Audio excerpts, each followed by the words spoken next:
Hi, I'm Katie. Let me introduce myself. I am a woman. I'm half Fijian, half Australian. My single mother raised me as a child, and I was a caramel coloured kid in every family photo, being raised with my mum's Australian family. I'm married and I have two wonderful kids. All these aspects of my personal story and lived experiences impact my leadership practice and my leadership intent. I'm going to unpack this a bit more shortly. My leadership experiences include leading leaders, leading staff, and a large team of volunteers. In my current role as an ordained pastor and a sports chaplain, I believe that the power dynamic is afforded to me by the choice of the people that I lead. In regard to my leadership influence, I believe that there is a few layers to it. There's an aspect that I've been appointed to lead a campus, a team of staff, and the operations that it takes for it to all work together. And yet, due to the nature of my appointment, I represent what people consider to be an authority from God. I mentor and coach people who hold positions in government, education, sports, healthcare, diplomatic appointments, private and community services. The leadership situation that I'm facing and would like to make a difference in is in the context of leading volunteers in a non-for-profit organisation. The first thing to consider is that the nature of the organisation is a religious body.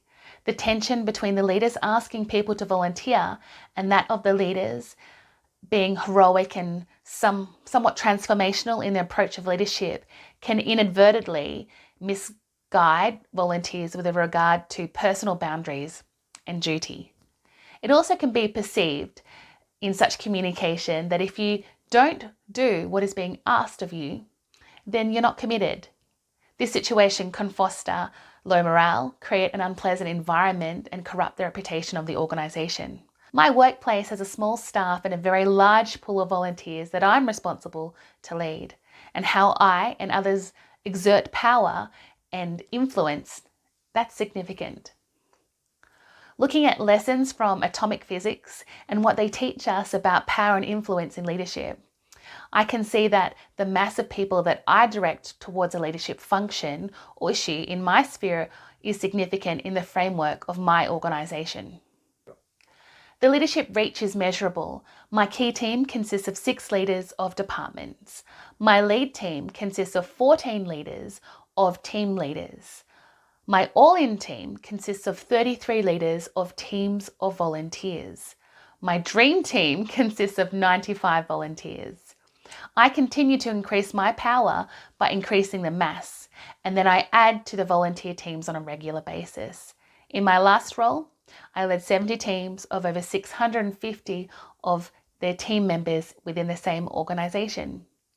I'm efficient at building good culture and growing effective teams, and I believe that my lived experiences have acutely influenced my leadership identity and caused me to develop deep empathy as a feature of my leadership identity.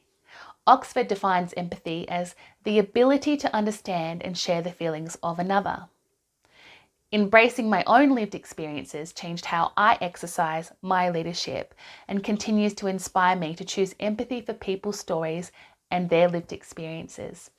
In turn, as a leader, I have the necessary traits to read the people I would lead, inspire audiences, nurture as needed, navigate difficult conversations, and strategize accordingly. I have the capacity to respond with ease to diverse individuals regardless of their culture, race, ethnicity, and varying demographic differences. What would keep me marginalized by labels would instead be my secret power. So in regards to personal power, there are 7 sources of personal power which Paul Branyan describes in Power and Leadership. These include expert, referent, reward, coercive, information, legitimate, and charismatic. The sources of power that I lean towards in these unique and trusted roles include referent, reward, legitimate, and charismatic. And as touched on earlier, my personal story and lived experiences impact my leadership practice and my leadership intent. Peter Northouse said that leadership is a power relationship that exists between leaders and followers. And my motivation in studying at a master's level is that I want to be the type of leader who develops personal potential and can provide effective leadership in any role that I undertake. In saying this, the source of power I would like to develop is expert so that I can increase my levels of skill and knowledge. The leadership situation that I'm facing and would like to make a difference in is in the context of leading volunteers in a non-for-profit organisation. And to be effective in this role, I believe that there is a responsibility to continually adopt a growth mindset. I'm hoping to develop my leadership practice through applying the learnings and the insights, and I would like my approach of leadership to be both an asset to the organisations that I work for and to the people that I serve through the effective use of leadership and power. I don't believe that there is an arrival platform on this leadership journey, but there is certainly a responsibility for a leader or individual with influence to learn to lead inwardly first so they can lead effectively outwards. Looking at lessons from atomic physics and what they teach us about distance and leadership, the following is something that I need to be aware of. In regards to distance, putting time into developing my personal and professional power will increase my capacity. Therefore, I need to continue to be more focused and give attention to development. I have seen this power at play in another organisation I previously worked for. Pressure has been applied by a leader to work or for more volunteer hours or to complete excessive work for the love of it or for the commitment to the religious body or to God. This Freudian view plays a role in my own lived experiences, where now I have a conviction to ensure that what happened in my fellowship doesn't happen to anyone else in my or under my leadership. In Maslow's hierarchy of needs, he presents the notion of potential energy, and he talks about the deficiency needs and the contrast of growth needs. I believe that my personal power or my motivational power comes from an internal belief to make a difference, and I want to make a difference that I know is measurable, a legacy perhaps where I get to lead and to serve people really well. For me, it's not a hard choice. It's a leader's privilege and responsibility to ensure that the variance of lived experiences and the lives within the organisation that I get to serve are used to construct opportunity rather than to constrict.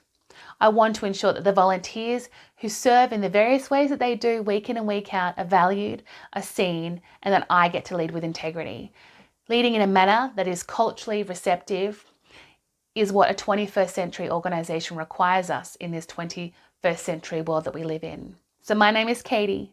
I'm a leader who is passionate to develop leaders. I celebrate people, I choose empathy, and it's a trait that this world needs to see people grow.